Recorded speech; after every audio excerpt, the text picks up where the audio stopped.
Kami dari kelompok 2 untuk matkul Manajemen Information System yang beranggotakan.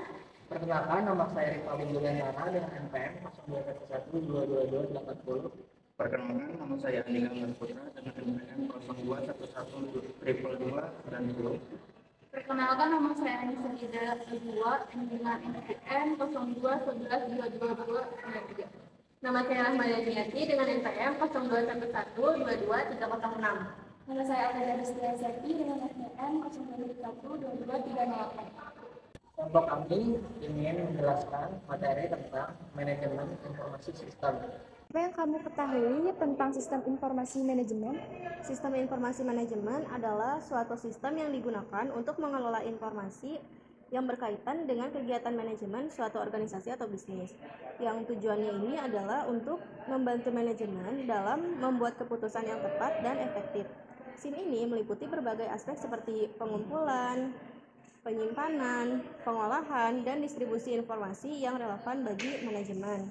Lalu, SIM juga dapat diintegrasikan dengan sistem lain seperti Enterprise Resource Planning dan Customer Relationship Management untuk memudahkan pengelolaan informasi. Kira-kira manfaat apa aja dari sistem informasi manajemen? Manfaatnya itu ada meningkatkan efisiensi dan produktivitas, mengoptimalkan penggunaan sumber daya, meningkatkan kualitas pengambilan keputusan, memudahkan koordinasi dan komunikasi antar departemen, dan juga meningkatkan daya saing organisasi atau bisnis di pasar. Apa saja fungsi dari sistem informasi manajemen? Dikutip dari buku pengantar Sistem Informasi Manajemen karya Jefferson Huthahn, yang pertama itu memudahkan bagian manajemen melakukan perencanaan, pengawasan, serta pengarahan kerja bagi semua departemen yang dikoordinirnya. Lalu yang kedua ada meningkatkan efektivitas dan efisiensi pengolahan data. Karena data yang ada dalam sistem informasi suatu manajemen adalah data yang telah terjadi secara akurat dan bersifat real time. Lalu meminimalisasi biaya dan meningkatkan produktivitas suatu perusahaan atau organisasi. Dan yang terakhir, sebagai sarana peningkatan sumber daya manusia, karena dalam pelaksanaannya diperlukan unit kerja yang terstruktur dan terkoordinir yang berbasis teknologi. Terus bagaimana karakteristik dari sistem informasi manajemen? Dibuat dengan perencanaan yang matang, bekerja dalam sistem yang lengkap dan komprehensif yang aman, serta mencakup semua interkoneksi serta subsistem dalam organisasi. Lalu dilakukan dengan cara top-down, lalu mengurus berbagai macam situasi luar biasa dan kemudian melaporkan hal tersebut. Setelah itu ada membuat suatu perakiraan dan menghasilkan informasi yang canggih sehingga memiliki keunggulan yang kompetitif. Lalu juga ada keputusan dapat diambil secara tepat berdasarkan pandangan yang terintegrasi.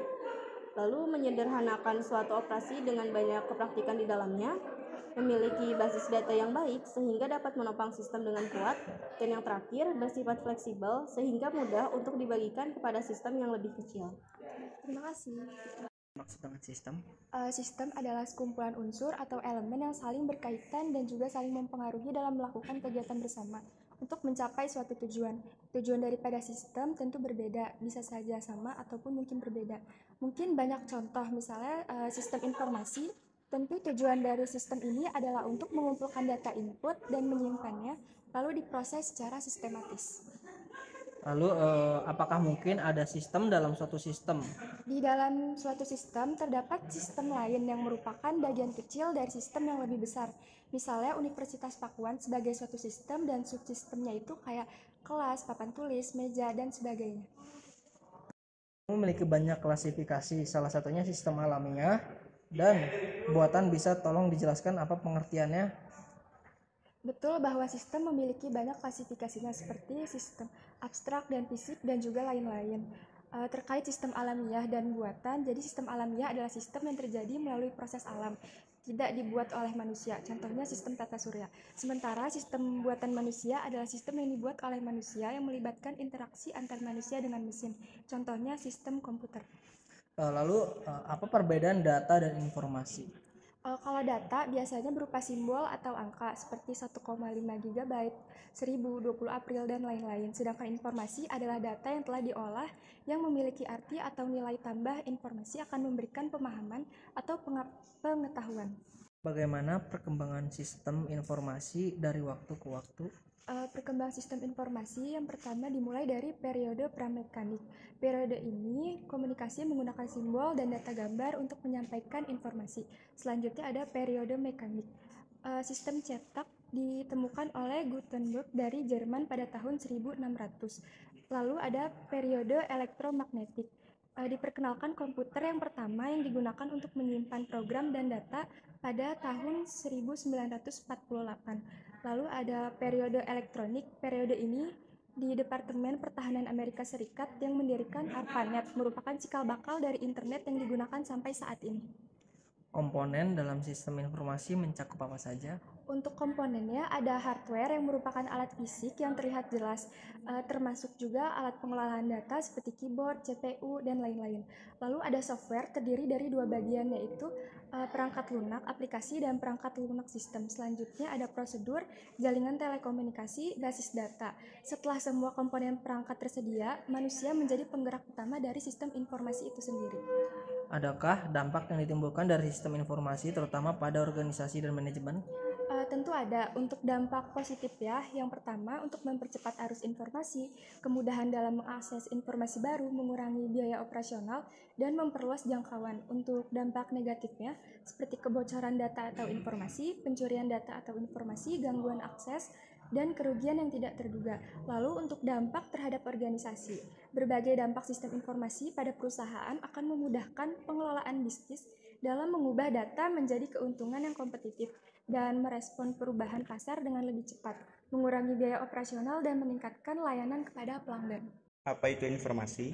Informasi adalah data yang diolah menjadi bentuk yang memiliki arti bagi si penerima dan bermanfaat bagi pengambilan keputusan saat ini atau mendatang. Nah, jenis-jenisnya ada formal sama informal. Kalau informasi formal yang dihasilkan dari dalam organisasi. Sebaliknya, juga kalau informal berasal dari luar organisasi. Kalau ciri-ciri informasi seperti apa? Ciri-ciri informasi ada terbaru, tepat waktu, relevan, konsisten, dan penyajian dalam bentuk yang sederhana. Untuk penggunaannya ada 3 tahap. Yang pertama low level, kedua middle level, yang ketiga top level. Lalu fungsi informasi itu yang pertama untuk meningkatkan pengetahuan bagi si pemakai.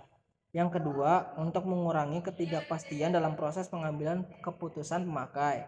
Lalu yang terakhir, untuk menggambarkan keadaan yang sebenarnya dari suatu hal. Lalu ada, selain dari fungsi itu, ada juga peran dasar SIM dalam bisnis. Yang pertama, mendukung proses dan operasi bisnis. Yang kedua, mendukung pengambilan keputusan para pegawai dan manajernya. Lalu yang terakhir, mendukung berbagai strategi untuk keunggulan kompetitif. Jelaskan kegunaan atau fungsi sistem informasi manajemen. Supaya informasi yang dihasilkan oleh sistem informasi dapat berguna bagi manajemen, maka analisis sistem harus mengetahui kebutuhan informasi yang dibutuhkannya. Tujuan dibentuknya sistem informasi manajemen adalah supaya organisasi memiliki informasi yang bermanfaat dalam pembuatan keputusan manajemen. Apa saja proses untuk mendukung keputusan kegiatan pengendalian manajemen? Yang pertama ada model perencanaan dan anggaran. Yang kedua ada proses-proses laporan penyimpangan. Yang ketiga ada model-model analisis masalah. Dan yang keempat ada model-model keputusan. Jelaskan SIM berdasarkan fungsi organisasi. Yang pertama, sistem informasi manajemen dapat dianggap sebagai suatu federasi subsistem yang didasarkan atas fungsi yang dilaksanakan dalam suatu organisasi. Yang kedua, masing-masing subsistem membutuhkan aplikasi-aplikasi untuk membentuk semua proses informasi yang berhubungan dengan fungsinya, walaupun akan menyangkut database, model base, dan beberapa program komputer yang biasa untuk setiap subsistem fungsional. Dan yang ketiga, dalam masing-masing subsistem fungsional terdapat aplikasi untuk proses transaksi pengendalian operasional. pengendalian manajemen, dan perencanaan strategis. Visi dan rancangan sistem informasi.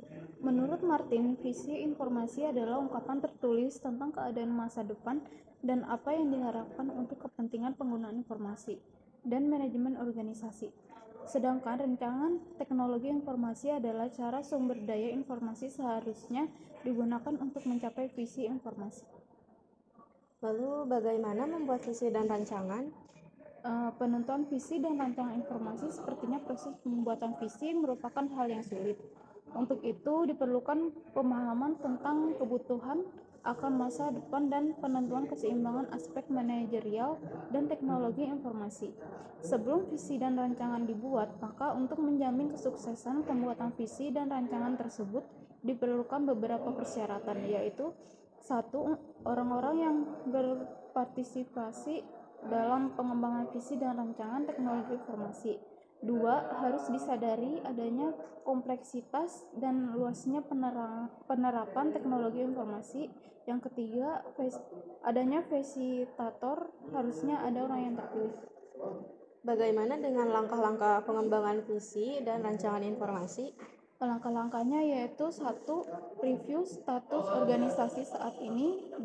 Analisis arah strategi perusahaan. 3. Kesadaran akan adanya kecenderungan umum teknologi. 4. Identifikasi visi untuk peran informasi. 5. Menentukan rancangan setelah langkah-langkah di atas dilakukan. 6. Mengkomunikasikan visi dan rancangan. 7. Rencana perpindahan. Dalam penerapan sistem informasi, Pemakaian informasi secara terus-menerus memperbaiki record secara manual. Kemudian dalam sistem yang lain lagi telah terjadi kesalahan karena keterlambatan dalam memproses data, biaya operasional yang demikian besar atau masalah-masalah pemrosesan data yang bersifat kronis. Keseluruhan situasi sebagaimana yang telah digambarkan sebelumnya memunculkan pertanyaan-pertanyaan yang harus dicari penyebab kegagalannya. lalu apa saja masalah pokok sistem informasi? Masalah-masalah ini bukan hanya karena faktor teknikal dari sistem informasi, tetapi juga yang bersifat non-teknikal yang kebanyakan berasal dari faktor-faktor organisasi. Faktor-faktor tersebut adalah desain, data, biaya, dan operasi. Bagaimana mengukur kesuksesan sistem? Menurut Laudan, terdapat faktor yang dapat dipertimbangkan untuk mengukur kesuksesan sistem. Yang pertama, sistem tersebut tingkat penggunaannya relatif tinggi. Yang kedua, kepuasan para pengguna terhadap sistem. Yang ketiga, sikap yang menguntungkan para pengguna terhadap sistem informasi dan staf dari sistem informasi. Dan yang keempat, tujuan yang dicapai. Pada tingkat seberapa sistem dapat memenuhi tujuan-tujuan yang spesifik. Dan apa penyebab kegagalan sistem dan kesuksesan sistem? Penyebab kesuksesan dan kegagalan sistem dikarenakan situasi dan lingkungan yang hampir sama. Inovasi yang sama akan menghantarkan kesuksesan.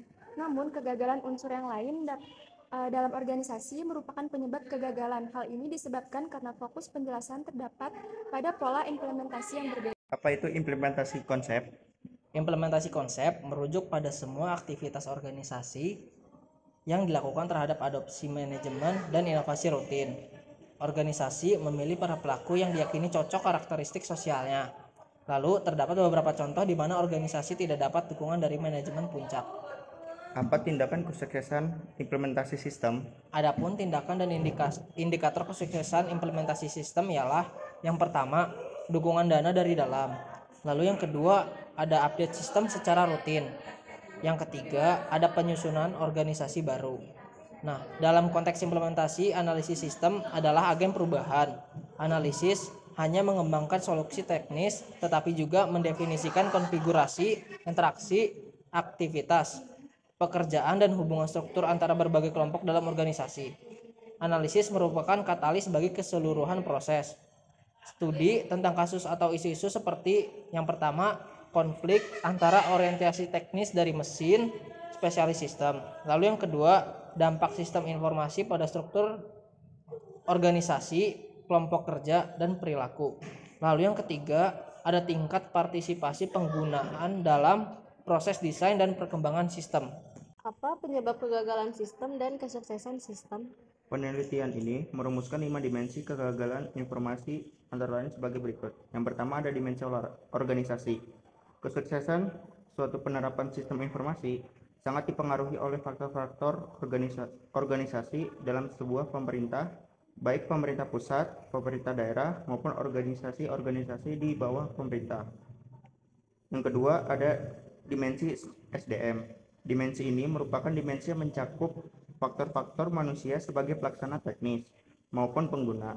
Menurut hasil studi literatur, SDM menjadi salah satu dimensi yang kritikal selain organisasi.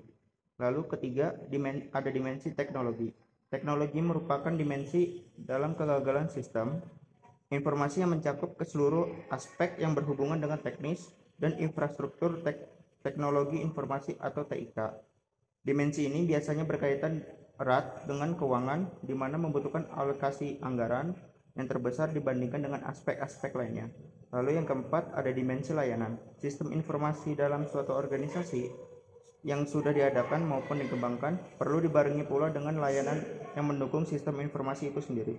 Lalu yang terakhir, yang kelima, ada dimensi proses. Dimensi ini merupakan aspek-aspek yang berkaitan dengan proses pengadaan maupun pengembangan sistem informasi, mulai dari perencanaan sampai dengan proses pengembangan maupun pengadaannya.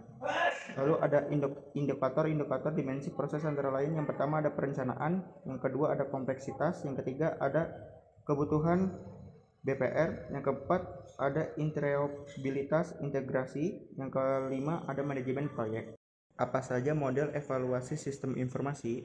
Model evaluasi sistem informasi itu ada 7, yaitu 1. Fokus penggunaan, 2. Sikap terhadap perilaku, 3. Model penerimaan teknologi atau TLM, 4. Norma subjektif, 5. Kegunaan yang dirasakan, 6. Kemudahan penggunaan yang dirasakan, 7. Niat untuk menggunakan. Itu dia pemaparan materi dari kelompok kami. Terima kasih untuk yang sudah menonton. Assalamualaikum warahmatullahi wabarakatuh.